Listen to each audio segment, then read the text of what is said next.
Anything that can save you time or effort on meaningless yet essential tasks is worth it, in my opinion. Hi, I'm James Bruce from MakeUseOf.com, and today we're taking a look at the iLife V8S, the latest in a long line of robot cleaning and robot vacuums from iLife. It's available now for under $250 from many online retailers. Let's take a closer look.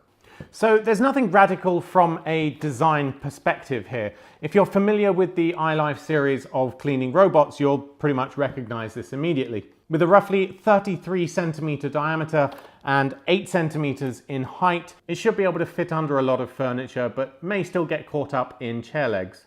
There's anti-drop sensors underneath here, as well as a large bumper on the front, both of which help it to navigate around your room. There's a simple LED display on top where you can set the time, the schedule, and some buttons for manually initiating cleaning. And then underneath, you'll find the usual pair of brushes on either side, which help it to pick up the dirt and sort of funnel it underneath. In addition to that, in the box, you'll find the base station charging unit. This is to be placed on your wall or in a corner somewhere, and it can automatically find where it is, thanks to some IR sensors in here. And there's a remote control. Now the V and X series from iLife have traditionally been for hard floors, and this is no different. And to that end, included in the package is also a water tank and mopping attachment. The main usage of this device, however, is going to be as a vacuum cleaner, for which you'll be inserting the rather large dust box.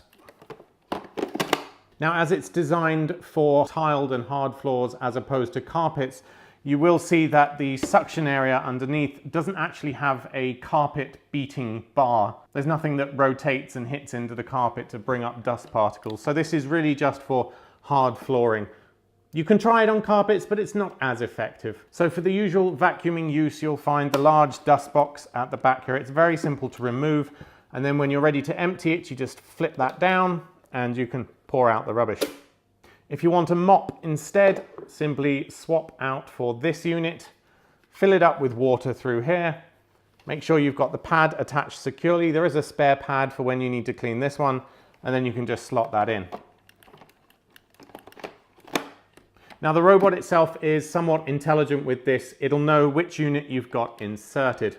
Now, as far as usage goes, with either of these modes for the vacuuming or the mopping, it's really just a case of pressing go.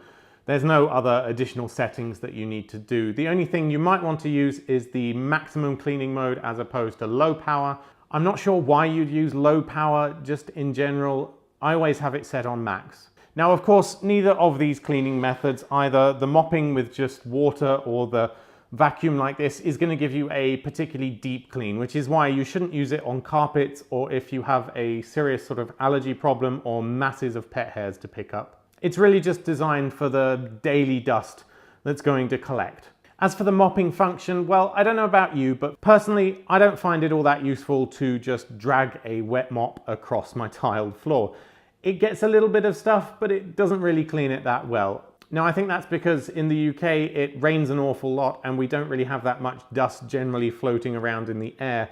This is probably going to be a lot more useful to you if you live in a drier country where dust and sand does tend to maybe blow in a lot and collect on your floors. So superficially, at least, nothing that much has changed. It still looks like the same basic iLife model. It still does the mopping and the vacuuming. However, under the hood, there's been a number of small but welcome improvements. The first is that the suction motor has now been placed into the dust box itself. Before that motor was built into the unit rather than in here. Now that it's been moved here, you can see there's some electrical contacts in the side. So that's how it knows what's inserted and it can send power to the motor in here. Now this seems to have made some space efficiencies. So they've made the actual dust box larger than on previous models, giving it a greater overall capacity. And it means that when you place in the water tank, you aren't carrying around the weight of that motor. What it's also meant is that they can place a separate motor into the water tank, and this is used to drip feed the water through onto the mop. Now, in previous models, this was literally just a gravity-fed system. So you put water into the tank and it would slowly drip out. Now that they've got a motor in there, it has a little bit more control over the amount of water that's dropped onto the mop. Again, minor improvements, but certainly welcome. The added dust box capacity is definitely useful. In addition, the scheduling function has also had an upgrade. On previous models, you could only set a single time of day, and then every day at that precise time, it would go and do a scheduled cleaning. Now you have a week-long system, so you can change it day by day. So for instance, if you're out at work in the week, then you might want to run it during that time and maybe not at weekend when you're at home all the time and using the rooms. Now personally, I've always thought that the scheduling function is one of the most useful things about these robots, because it means you can literally just set it and forget it, head off to work, and it will have cleaned the house for you by the time you get back.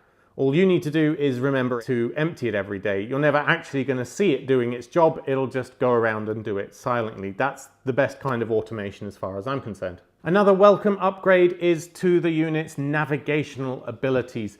On past models, in fact on any robot vacuums I've tested so far, the navigation has always been at best entirely random. It seems to just go in one direction and then pick a random heading and go in that direction until it gets stuck or until it runs out of battery, when it gets slow and starts looking for its home. Now the random navigation abilities aren't necessarily a bad thing, they still get the job done. It's just a bit inefficient when you're trying to do larger spaces. Some spots tend to get missed or get done more than others. The V8S appears to have fixed this, and it now tackles rooms in a much more methodical manner. After mapping out the edges of the room, it then goes back and forth in a zigzag pattern. Anyway, it certainly seems a lot smarter about how it moves around the room now.